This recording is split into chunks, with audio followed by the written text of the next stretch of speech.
Hello friend welcome to Abhishek sir Apex English coaching Marksman number 1 YouTube में आपका स्वागत है, वेलकम है। कहने की बात यह है कि अभी लॉकडाउन चल रहा है, इसमें सब लोग सुरक्षित रहें, स्वस्थ रहें, डिस्टेंस का पालन करें, यही मेरा। चलिए आज देख रहे हैं हम टॉपिक पर कि आज पढ़ाने चल रहा है टेंस पढ़ाने चल रहा है। जो टॉपिक लिख दे रहे हैं टेंस।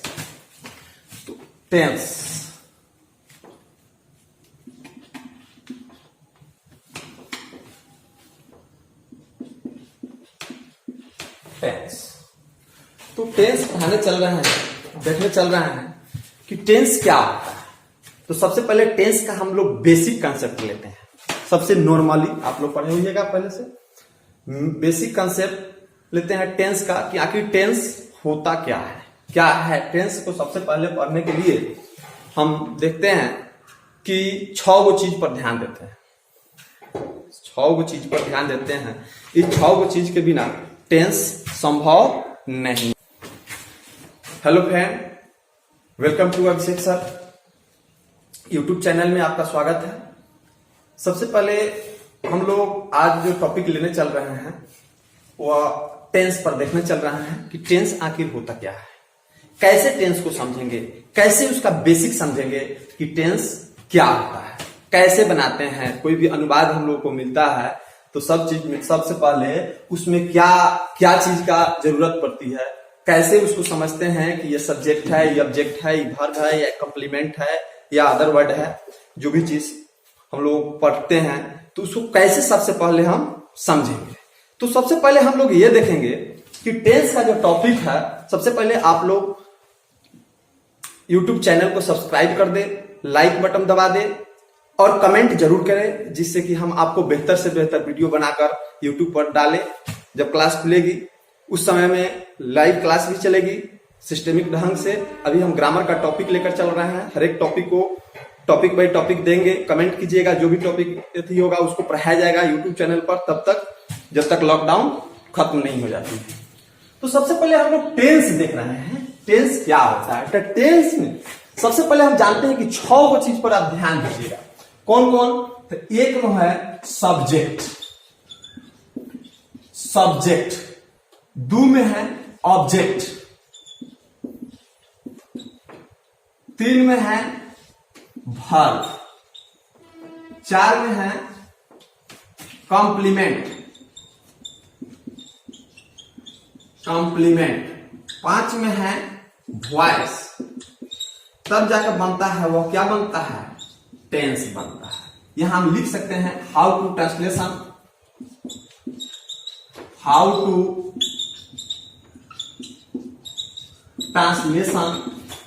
अनुवाद बनाने के नियम,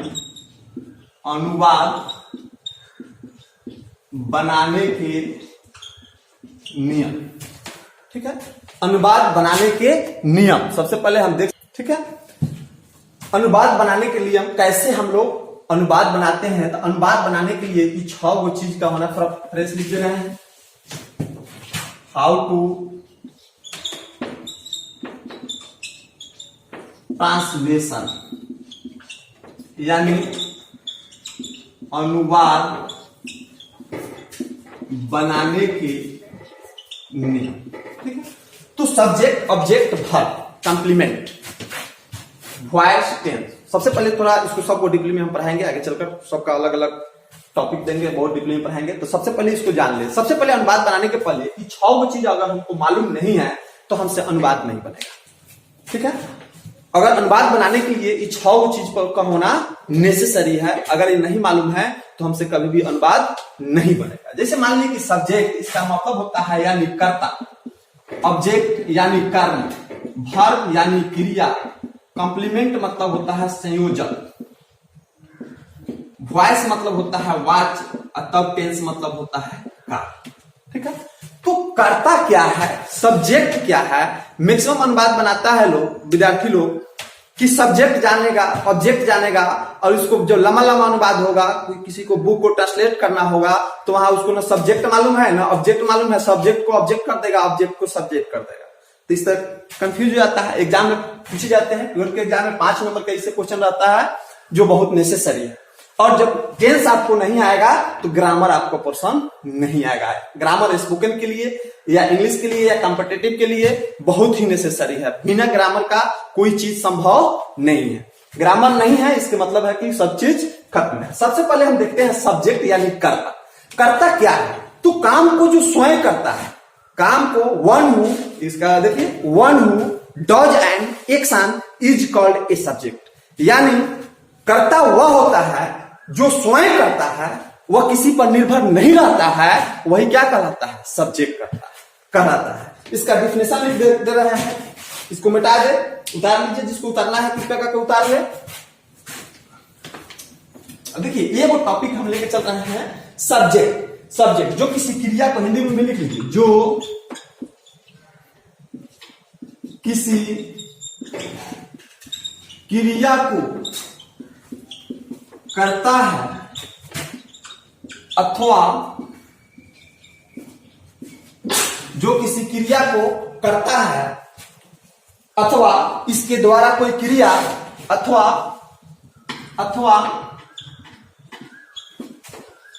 इसके द्वारा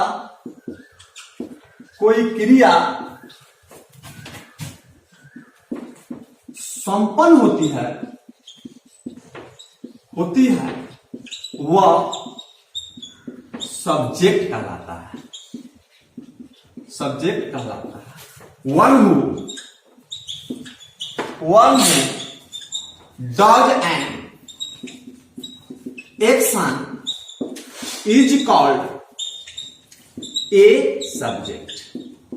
इज कॉल्ड ए सब्जेक्ट यानी कोई क्रिया स्वयं करता है, वह क्या कहलाता है? हमेशा सब्जेक्ट कहलाता है। जैसे एग्जाम्पल, हरि एक अभी बनवा नहीं रहे हैं, अभी केवल समझा रहे हैं, सब्जेक्ट ऑब्जेक्ट पहचानने का तरीका बता रहे हैं। जैसे हरि बाजार जा रहा है। अब यहां देखिए कौन बाजार जा रहा है? हरि स्वयं जा रहा है। कौन जा रहा है? हरि। बाजार जाने का कार्य कौन कर रहा है? हरि कर रहा है। तो यहां हरि क्या हो गया? सब्जेक्ट। केवल अभी समझा रहे हैं, सबको समझाएंगे, सब्जेक्ट वर्ब ऑब्जेक्ट कॉम्प्लीमेंट सब समझाएंगे। उसके बाद आप अपने ही बनाने लगेगा। बनवाने की जरूरत, कितना हो लंबा ट्रांसलेशन क्यों नहीं हो, कितना हो बड़ा अनुवाद क्यों नहीं हो, उसको आप तोड़कर फेंक दीजिएगा। देखिएगा, get value is the put result, देखकर ही आप अनुवाद उसको बना सकते हैं। लेकिन तरीका, सब लोग को पढ़ाने का तरीका अलग अलग होता है, डिफरेंट होता है। अगर अच्छा लगे तो लाइक और सब्सक्राइब प्लीज जरूर कर दें। हरि बाजार जा रहा है। सीता कल पटना जा रही है। सीता कल पटना जा रही है। यहां ध्यान दीजिए, इसमें सब है सब्जेक्ट। पटना जाने का कार्य कौन कर रही है? सीता कर रही है। सीता हुआ क्या हो गया? सब्जेक्ट हो गया।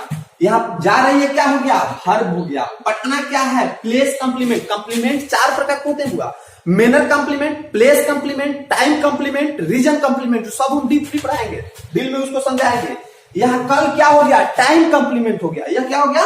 Time complement. कॉम्प्लीमेंट को 4 भागों में बांटा गया है, जिसे कहते हैं MPTR। सब का जरूरी नेसेसरी है, सब का जरूरी है। जो इसको हम अलग अलग कर इसका ट्रिक बताएंगे कि कभी आप जीवन में नहीं। मेरा पढ़ाया हुआ विद्यार्थी टेंस सपना में देखता है कि पढ़ रहे हैं, अभिषेक सर से पढ़ रहे हैं, सपना में भी वह टेंस ही पढ़ता है। इसलिए हर एक टॉपिक अभी तो दिखा रहे हैं, बेसिक कंसेप्ट दिखा रहे हैं। अभी कोई ग्रामर टेंस हम स्टार्ट नहीं किए हैं, बेसिक कंसेप्ट दिखा रहे हैं, डेमो क्लास कर रहे हैं, टॉपिक बेसिक कंसेप्ट बता रहे हैं। आप इसमें देखिए आपको क्या। तो सीता कल बाजार जा रही है, तो सीता क्या है? सब्जेक्ट हो गई। अब देखिए इंग्लिश में लिख दिए हैं one who does an action. यही ना आपको परिभाषा में लिखाए हैं, जो किसी क्रिया को करता है अथवा इसके द्वारा कोई क्रिया संपन्न होती है, वह क्या कहलाता है? सब्जेक्ट कहलाता है। ठीक है। अब देखिए यहां सब्जेक्ट को हम पहचानेंगे कैसे? बहुत सारे लंबा लंबा अनुवाद जब आएगा तो उसमें सब्जेक्ट को हम कैसे पहचानेंगे? हाँ, तो लिखिए सब्जेक्ट को पहचानने के लिए आपको ट्रिक भी दे रहे हैं। सब्जेक्ट को कर्ता का पता लगाने के लिए नोट में कर लिख दीजिएगा, तो मिटा रहे हैं थोड़ा।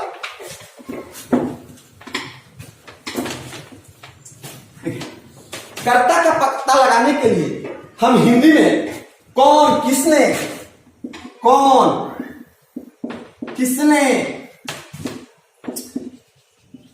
किन्होंने इत्यादि शब्द का प्रयोग करते हैं। इसको इंग्लिश में हु के द्वारा सूचित करते हैं। हुआ कर्ता का पता लगाने के लिए हम हिंदी में कौन, किसने, किन्होंने इत्यादि शब्द का प्रयोग करते हैं। अंग्रेजी में इसको हम क्या चीज से सूचित करते हैं? हु के द्वारा सूचित करते हैं। कोई दिक्कत? यहां तक समझ जाइएगा। अब चलिए, तो यहां लिख सकते हैं, जैसे राम ने रावण को मारा, राम ने रावण को मारा। ध्यान से देखिएगा, जैसे यहां मान लीजिए कि यह जो है राम हो गया, यह क्या होगा? राम हो गया। फिगर बना रहे हैं, देखिएगा। और ये जो है कि रावण है, ये थोड़ा मोटा है, बहुत मोटा है, इसलिए यहां यह क्या हो गया? ये राम हो गए और यह हो गया राम हो गया। तो राम मार रहा है, किस पर मार रहा है? रावण को मार रहा है। मारने का कार्य कौन कर रहा है? काम कौन कर रहा है? राम कर रहा है। लेकिन इसका परिणाम किसको भुगतना पड़ रहा है? यानी रावण को भुगतना कर रहा है। इसको ये रावण हो गया और ये हो गया राम हो गया। तो राम, इसका परिणाम किसको भुगतना पड़ रहा है? रावण को भुगतना। तो जिसका परिणाम किसी और को भुगतना पड़े वह हमेशा ऑब्जेक्ट होता है बाबू। वह हमेशा क्या होता है? ऑब्जेक्ट होता है। और काम जो स्वयं कर रहा है वो हमेशा क्या होता है? सब्जेक्ट होता है। तो यह राम ने मार रहा है ना, संयोग से रामायण चल भी रहा है, तो राम स्वयं, लॉकडाउन में राम स्वयं कार्य कर रहा है। मारने का कार्य कौन कर रहा है? राम कर रहा है। तो राम यहाँ क्या हो गए? सब्जेक्ट हो गए और ये क्या हो गए? ऑब्जेक्ट। इसको हम विस्तृत से पढ़ाएंगे, अभी ऑब्जेक्ट पढ़ाएंगे, इसके बाद ऑब्जेक्ट। तो यहाँ देखिए, तो यहाँ राम कार्य कर रहा है, मारने का कार्य स्वयं राम कर रहा है, तो राम क्या हो गए? सब्जेक्ट का हो गए। ठीक है। रावण क्या है? ऑब्जेक्ट हो गए। ध्यान दीजिएगा, वाक्य में दोनों कुछ चीजें होता है, कर्ता कर, सब्जेक्ट ऑब्जेक्ट। सब्जेक्ट अगर पहचान गए तो एगो बच गया, वो ऑब्जेक्ट हो गया। या दोनों भी रह सकता है, सब्जेक्ट ऑब्जेक्ट दोनों रह सकता है, या केवल एगो ही भी रह सकता है। ध्यान में रखिएगा, केवल सब्जेक्ट ही रह सकता है या ऑब्जेक्ट भी रह सकता है, लेकिन इसका अनुवाद चेंज हो जाएगा। इसका अनुवाद दूसरे तरह से बनेगा। किस तरह से कहिए? किस तरह से बनेगा? तो जब सब्जेक्ट रहेगा तो उसका अनुवाद जब ही बनेगा तो एक्टिव वॉइस में बनेगा, और अब केवल ऑब्जेक्ट हो तो अब उसका अनुवाद किसमें बनेगा? पैसिव वॉइस में। जो वॉइस हम लोग पढ़ते हैं, एक्टिव वॉइस, पैसिव वॉइस, वही है यहाँ। उसका अनुवाद जब एक सब्जेक्ट वाक्य में रहेगा तो उसका अनुवाद बनेगा एक्टिव वॉइस में, और ऑब्जेक्ट रहेगा तो उसका अनुवाद पैसिव वॉइस। देखिए, हम 80% वॉइस हम टेंस में ही पढ़ाते हैं, वॉइस हम भी बाद में पढ़ाएंगे, लेकिन उसको चेंज करने का तरीका बताएंगे। क्या बताएंगे? चेंज करने का तरीका बतलाएंगे। लेकिन यहाँ जो हम पढ़ा रहे हैं इसमें से 80% वॉइस, जब भी स्ट्रक्चर लिखेंगे तो दोनों में लिखेंगे, एक्टिव वॉइस, पैसिव वॉइस, क्योंकि टेंस में 80% वॉइस हम टेंस में ही पढ़ा देते हैं। तो राम ने रावण को मारा, यहां हमको लग रहा है कि सारे विद्यार्थी लोग समझ गए होइएगा। अब चलिए ऑब्जेक्ट को लेकर चलते हैं। दूसरा टॉपिक ऑब्जेक्ट। खाली पहचानिए, बनाइएगा तो आप खुद भी बनाइएगा। अब चलिए ऑब्जेक्ट। ऑब्जेक्ट यानी कर्म। ठीक है, ऑब्जेक्ट यानी कर्म। ऑब्जेक्ट आखिर होता क्या है? वह सब जिस पर कोई क्रिया की जाए, वह सब जिस पर कोई क्रिया की जाए या जिस पर उस क्रिया का फल यानी परिणाम पड़ता है, वह ऑब्जेक्ट कहलाता है। ध्यान में रखिएगा, वहां लिखा है सब्जेक्ट में, वह जो काम को स्वयं करता है सब्जेक्ट होता है। यहां लिखा रहे हैं वह जिस पर कोई क्रिया की जाए या उसका परिणाम वह स्वयं भुगते, उस दूसरे आदमी को, उसका इफेक्ट दूसरे आदमी को पड़े, वह क्या कहलाता है? ऑब्जेक्ट कहलाता है। तो वह यहां परिभाषा उस पर लिख सकते हैं, इंग्लिश में भी बोल सकते हैं, one who suffers a result, one who suffers a result of an action is called an object. क्या लिखा है? One who suffers a result of an action is called an object. Is called an object. One who suffers a result of, यहां सीधा लिख दे थोड़ा, one who, नहीं दिखाई दे रहा है, one who suffers a result of an action is called an object. Is called an object. वह शब्द जिस पर कोई क्रिया की जाए अथवा वह शब्द जिस पर कोई क्रिया का फल पड़ता है वह क्या कहलाता है? ऑब्जेक्ट। जैसे वही एग्जांपल हम ले रहे हैं, राम ने रावण को मारा। राम ने रावण को मारा। अब देखिए इसमें कार्य कौन कर रहा है? हुआ राम कर रहा है। कौन कर रहा है? मारने का कार्य कौन कर रहा है? राम कर रहा है। और उसका परिणाम कौन भुगत रहा है? रावण भुगत रहा है। मान लीजिए कि ये राम है मारे, तो इसका परिणाम रावण ही ना भुगतेगा जी, राम तो नहीं भुगतेगा। ये तो अपना मारा। देखिए पिटाने वाला का हमेशा जो होता है परिणाम वही। मान लीजिए कि पिटाइएगा, सोहन पिटा रहा है, वो सोहन पिटा रहा है और ये राम पीट रहा है, तो देह किसका दुखाएगा? हमेशा सोने का ना दुखाएगा जी, जो पिटाएगा उसी का ना दुखाएगा। तो चलिए, तो यह राम है, तो यह स्वयं कार्य कर रहा है और इसका परिणाम ये ऑब्जेक्ट भोग रहे हैं, तो वह क्या हो गया? ऑब्जेक्ट। तो राम कार्य कर रहा है और इसका परिणाम कौन भोग रहा है? रावण भोग रहा है। तो रावण क्या हो गया? ऑब्जेक्ट हो गया। कोई दिक्कत? सब्जेक्ट ऑब्जेक्ट हमको लग रहा है कि सब लोग पहचान गए होइएगा। अब देखिए ऑब्जेक्ट का पता कैसे लगाएंगे? कैसे लगाएंगे कि ये ऑब्जेक्ट है? बहुत लंबा अनुवाद रहेगा, तो उसमें क्यों चुनेंगे, कैसे चुनेंगे कि यही ऑब्जेक्ट है, दूसरा नहीं है? तो चलिए उसके लिए हम ट्रिक दे रहे हैं। ऑब्जेक्ट का पता लगाने के लिए, जिसको लिखना है लिख भी सकते हैं। ऑब्जेक्ट का पता लगाने के लिए हम हिंदी में किसे, किसको, किसे, किसको, किस, किनको या क्या शब्द का प्रयोग करते हैं। इंग्लिश में इसको लिखते हैं हु या व्हाट। ठीक है, हुम या व्हाट। इससे हमको पता क्या चलेगा? ऑब्जेक्ट का पता हमको चलेगा। यह हो गया आपका ट्रिक हो गया। ठीक है, कितना भी लंबा अनुवाद क्यों नहीं हो, अगर इसमें से कोई भी हिजे कर रहे हैं उसका अनुवाद को अगर आ गया तो निश्चित रूप से वह क्या है? ऑब्जेक्ट ही है बुआ। अब देखिए ऑब्जेक्ट, जैसे हरि मोहन को पटना भेजा। हरि मोहन को पटना भेजा। कौन भेजा बुआ? हरि भेजा ना। किसको भेजा? मोहन को भेजा। तो मोहन हुआ क्या हो गया? ऑब्जेक्ट हो गए, और हरि क्या हो गए? सब्जेक्ट हो गए। कोई दिक्कत? अब चलिए कहीं कहीं नोट पे लिख लीजिएगा, नोट लिखा रहे हैं। देखिए कहीं कहीं अभी जो बताए हैं कि अनुवाद बनता है एक्टिव वॉइस में बनता है और पैसिव वॉइस में बनता है। तो एक्टिव वॉइस में उसका अनुवाद कैसे होगा? पैसिव वॉइस में उसका अनुवाद कैसे होगा? अब देखिए वहां बताए हैं जो कर्ता स्वयं काम करता है यानी सब्जेक्ट हो तो उसका अनुवाद जब भी बनेगा तो किसमें बनेगा? होगा एक्टिव वॉइस में बनेगा। अगर कर्ता नहीं हो, ऑब्जेक्ट हो, तो इसका अनुवाद किसमें बनेगा? पैसिव वॉइस में बनेगा। ठीक है, इसको मिटा दें, लिख लीजिए। अगर किसी वाक्य में काम करने वाला व्यक्ति, अगर किसी वाक्य में काम करने वाला व्यक्ति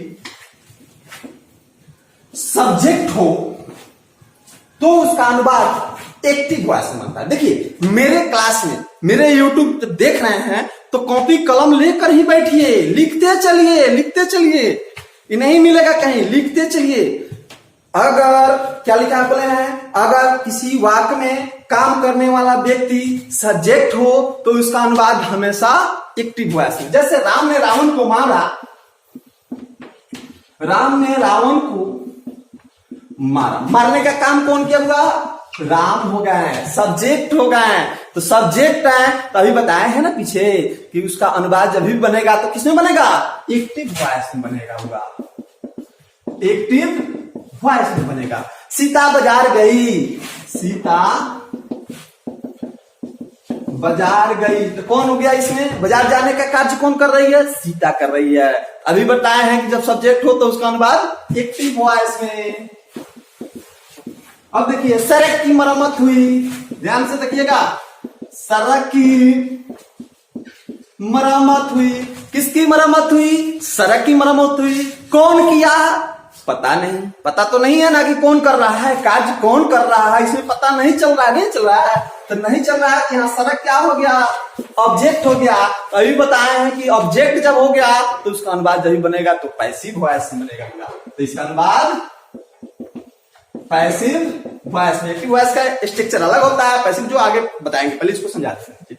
जैसे राम की हत्या हुई, कहिएगा कि सर राम है, राम की हत्या हुई, कहिए कि सर नाम है, नाउन है तो सब्जेक्ट होगा। नहीं हुआ प्रभु, नहीं, ऐसा नहीं होता है। राम की हत्या हुई लेकिन हत्या करने वाला उसका कारक कौन है, कर्ता कौन है, कोई है नहीं ना है। राम की हत्या हुई इसलिए राम क्या हो गया, ऑब्जेक्ट हो गया।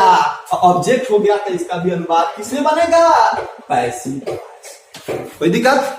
अब चलिए, कहीं कहीं दोनों रूल फेल हो जाता है, कहीं कहीं ये दोनों रूल क्या हो जाता है, फेल हो जाता है। तो कहिए कि सब फेल हो जाएगा, तब इसे देखेंगे तो है हुआ। देखिए कंपटीशन का भी क्लास चलेगा, लाइक और सब्सक्राइब मेरे प्यारे बच्चों, प्यारे भाई, प्यारे मित्र, लाइक और सब्सक्राइब जरूर करें और कमेंट जरूर लिखे, ताकि बेहतर से बेहतर हम वीडियो आपको प्रोवाइड कर सके, दे सके। ठीक है, कंपटीशन का भी क्लास चलेगा, SSC, banking, air force, navy, railway, सब का अलग अलग स्पेशल टीचर के द्वारा यहाँ होता है। Apex English coaching centre, Barachakia near power house chowk, आपका धन्यवाद देता है।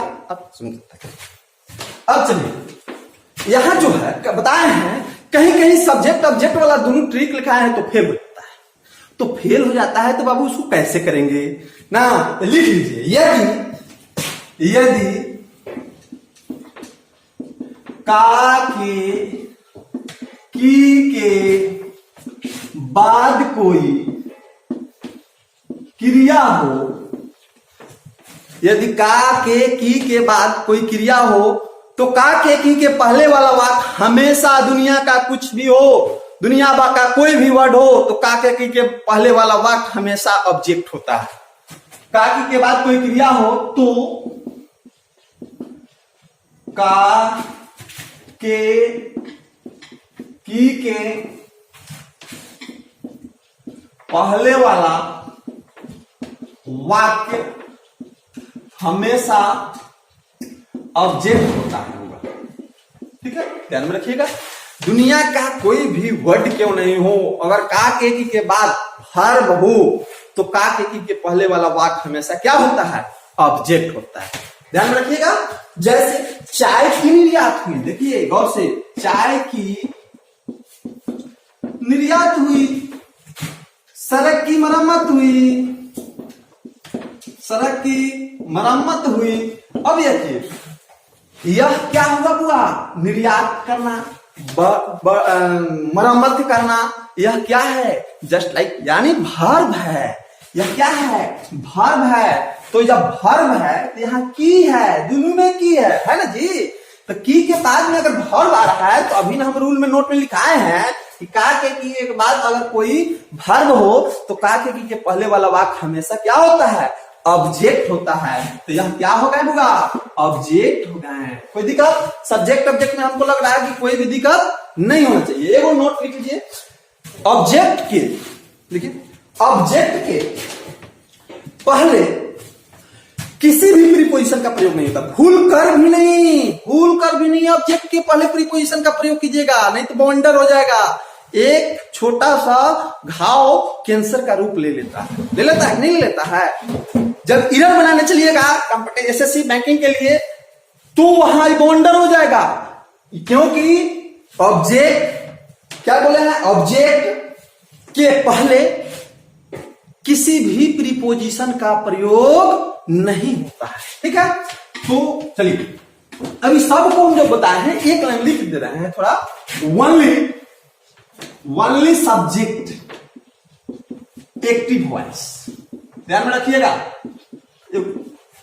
Only object passive voice, only object passive voice, subject plus object active voice.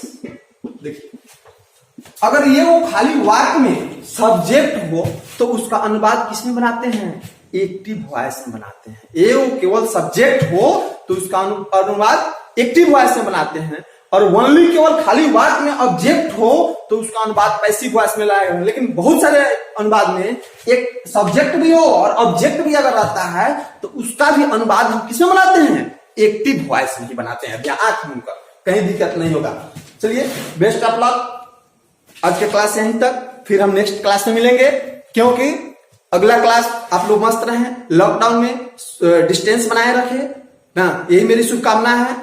और क्लास जब खुलेगी, जब खुले लॉकडाउन टूटे तो उसके बाद लाइव क्लास भी चलेगी और सभी व्यवस्थित ढंग से होगा।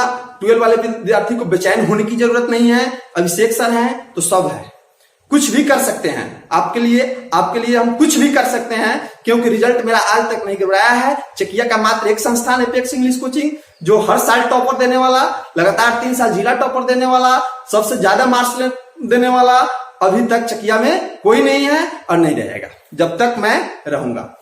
एपेक्स कोचिंग आपका स्वागत करता है, धन्यवाद देता है। Best of luck.